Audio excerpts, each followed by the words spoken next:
हम और आप अब 7 दिन इस कथा में चलने वाले हैं। तो देवियों और सज्जनों, 4 शब्द हैं इसमें।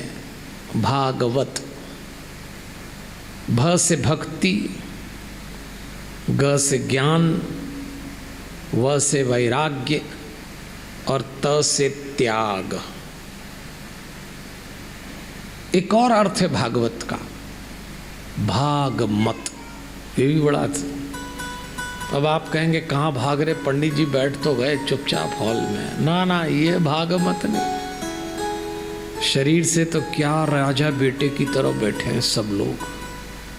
हमारी कथा में शरीर से तो ऐसे बैठते हैं और हमारी कथा में गर्दन तो ऐसी हिलाते हैं जैसे आज ही मोक्ष ले लेंगे,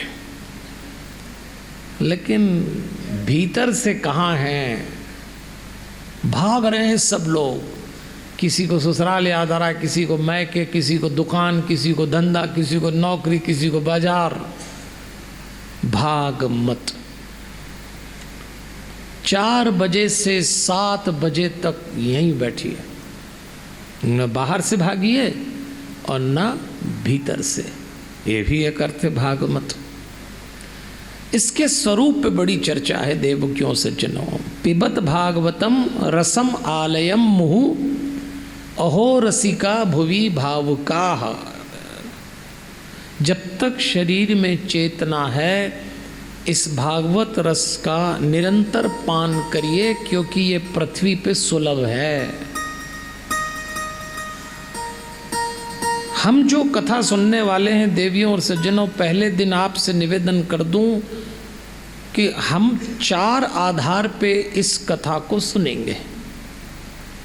हमारी चर्चा का पहला आधार, इसमें भगवान का स्वरूप है, आपको दिखेगा जैसे जैसे आगे बढ़ेंगे। दूसरा, इस एक ग्रंथ में 4 ग्रंथ समाये हैं। महाभारत रहना सिखाती है, आर्ट ऑफ लिविंग। गीता करना सिखाती, आर्ट ऑफ डूइंग। रामायण जीना सिखाती, आर्ट ऑफ बीइंग। और भागवत मरना सिखाती, आर्ट ऑफ डाइंग। मरना भी एक कला है। जिसका भी जन्म हुआ है उसकी मृत्यु निश्चित है। हम में से कोई नहीं बचेगा, सबको जाना है।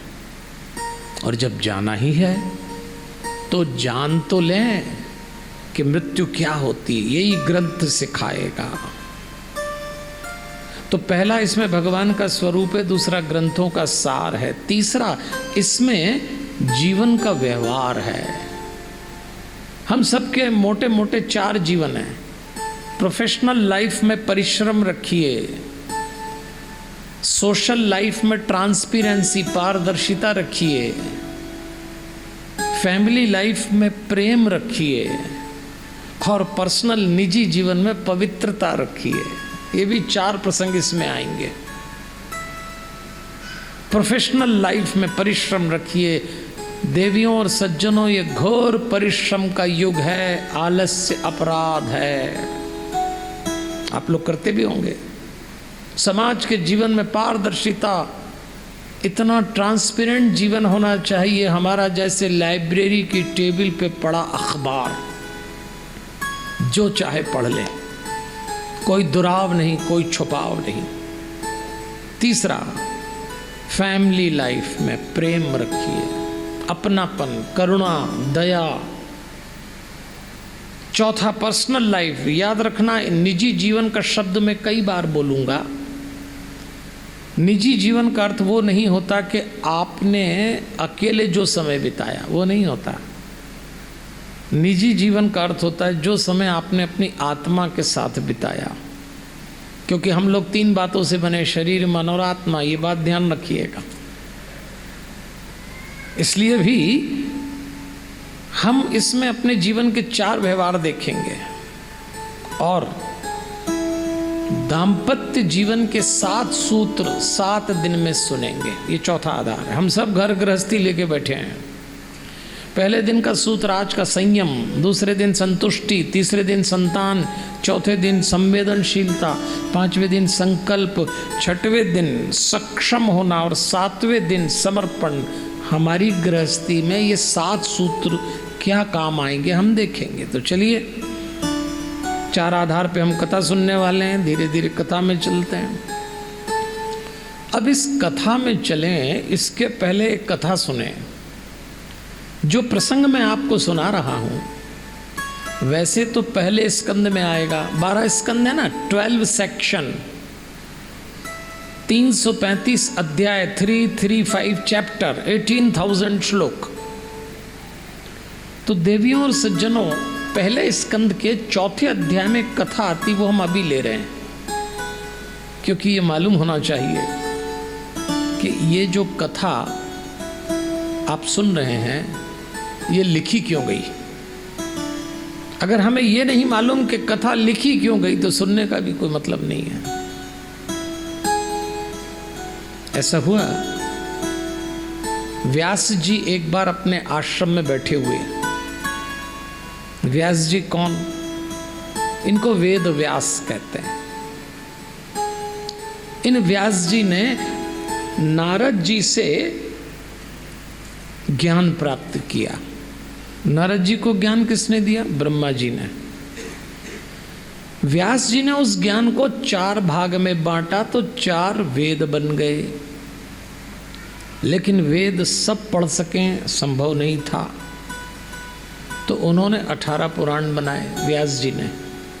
व्यास जी बहुत अच्छे कंपाइलर थे, संपादक थे, विषय की प्रस्तुति करने में बहुत दक्ष थे।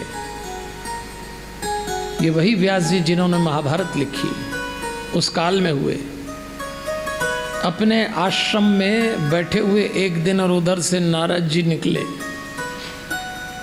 तो नारद जी ने व्यास जी को देखा तो पूछा, क्या बात है व्यास जी, बड़े उदास दिख रहे हैं, थके हुए लग रहे हैं। तो व्यास जी ने कहा, यही सवाल मैं आपसे पूछना चाहता हूँ। कुछ दिनों से मैं बहुत उदास हूँ, परेशान हूँ, बेचैन हूँ, थका हुआ हूँ, मुझे कुछ अच्छा नहीं लग रहा। मैंने 1 लाख श्लोक का महाभारत जैसा ग्रंथ लिखा और उसको लिखने के बाद मैं अशांत हो गया। सृजन क्रिएशन करने के बाद तो मन को शांति मिलना चाहिए, लेखन करने के बाद तृप्ति होना चाहिए। कोई अच्छा काम करो तो अच्छा लगना चाहिए, पर मुझे उदासी क्यों घेर रही है, अशांति क्यों घेर रही है? और मैं डिप्रेशन में आ गया हूं, अवसाद में डूब गए व्यास जी। तो नारद जी ने कहा, व्यास जी आपके साथ ऐसा ही होना था। तो व्यास जी ने कहा, मेरे साथ ऐसा क्यों होना था? तो नारद जी ने कहा, इसलिए होना था कि आपने जो ग्रंथ लिखा है महाभारत, उसमें भाई से भाई का झगड़ा है, उसमें परिवार का षड्यंत्र है, हिंसा है, रक्तपात है, युद्ध है। आपने जो ग्रंथ लिखा उसके नायक पांडव और खलनायक कौरव हैं, तो आप कभी शांत नहीं हो सकते। ऐसा ग्रंथ लिखिए जिसके नायक भगवान हो, श्री कृष्ण हो, तो शांति मिलेगी। तब व्यास जी ने भागवत लिखी, क्योंकि इसके नायक भगवान श्री कृष्ण हैं, और व्यास जी को शांति मिली।